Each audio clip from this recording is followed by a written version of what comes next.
Nasa labas ako mga kaibigan at pupunta ako rito sa superstore. Mamimili ako ng chicken drumstick. $17 lamang isang karton ng chicken drumstick. Ayan po.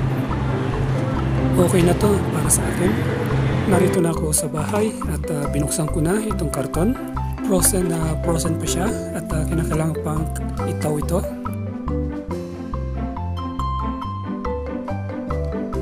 Ilalagay ko muna ito dito sa malaking Tupperware at hayaan ko siya buong magdamag.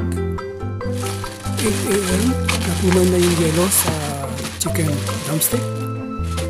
Pupugasan ko na muna ito para matanggal yung dugo-dugo niya.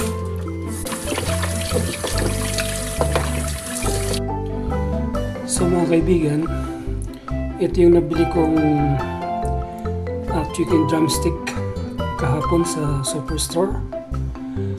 Ang isang karton ay $17 lamang. So pansinin niyo po ang lalaki niya. Ano po? Malalaki ang kanyang drumstick. At binilang ko ang isang plastic nito. Single pong plastic ay 20 pieces po ito. 20 pieces. Kumpara dun sa nabibili namin na ganito. So, tingnan po natin ha. So, yung ganito na nabibili namin doon sa superstore, ayan, ganyan po. Ito, 14 pieces. Nagkakalagay po ito ng $15, $16 o $17. Depende sa timbang. Okay? So, meron pang tirang 6 na piraso.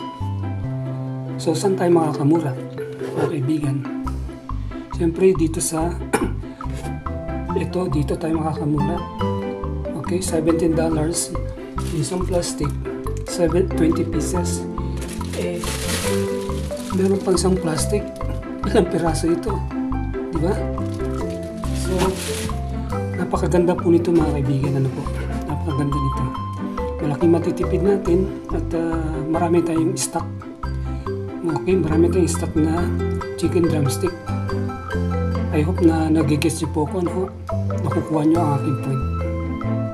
Now, itong pangalawa, okay, yung unang plastic, 20 pieces. Ito naman, bilangin natin, ano?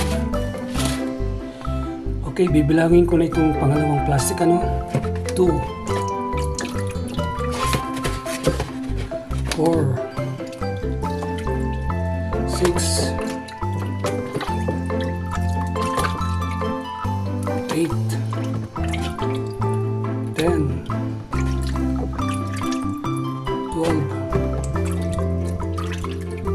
14, 16, 18. So 18 pieces po yung pangalawang plastic. So all in all, mapatakbo siya ng 38 pieces na drumstick. Mga kaibigan, nakakatuwa po ito. Talaga pong laki po ng natipid ko at the same time marami akong stock na chicken drumstick. Okay po? Now, i-ready ko itong mga ito para sa mga recipe na akin pong iluluto at i-upload ko yung mga video. Lahat po ng chicken drumstick ay hihiwaan ko ng paganito. Yan. Pagkatapos, i-marinate ko po siya. Gagawa ko ng marinade. At nawisa magbi-blender ako ng ginger. Haluan ko ng garlic. White onion. 1/2 cup na fish sauce, 1/2 cup vinegar, white vinegar, 1 tablespoon garlic powder, 1 tablespoon chicken powder, 1 tablespoon ground black pepper powder, and 1 tablespoon chili powder. Naway, i-blender ko na siya.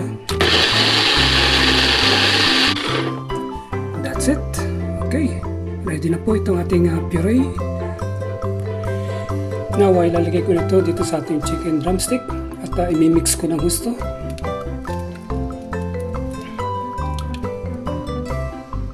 Ihabol ko yung paprika, no? Pampakulay. 1 tablespoon. Now, i-mix ko na siya using my hands. Malinis po ito. Nagsabon ako, nag-alcohol. Now, okay na ito mga kaibigan, ano? Gagawin ko, ilalagay ko siya sa refrigerator. Maybe mapipreserve ito ng mga how many weeks or a month or more. Because of the vinegar and other ingredients. So, kung kailangan ko na magluto, kukuha na lamang ako. So, ayan po mga kaibigan, ano? Ang aking nabiling chicken drumstick sa halagang $17 at 38 pieces. Ito po ay mura na at maraming stock po ito. Okay, so maraming salamat po sa inyong panunod, pagsama sa akin. At sa mga araw na darating, yung mga lulutuin ko regarding this chicken drumstick, i-upload ko na lamang sa Facebook and also sa YouTube. Kung nakikita niyo po ako doon, paki-view na lang, paki-follow and paki-subscribe po sa YouTube.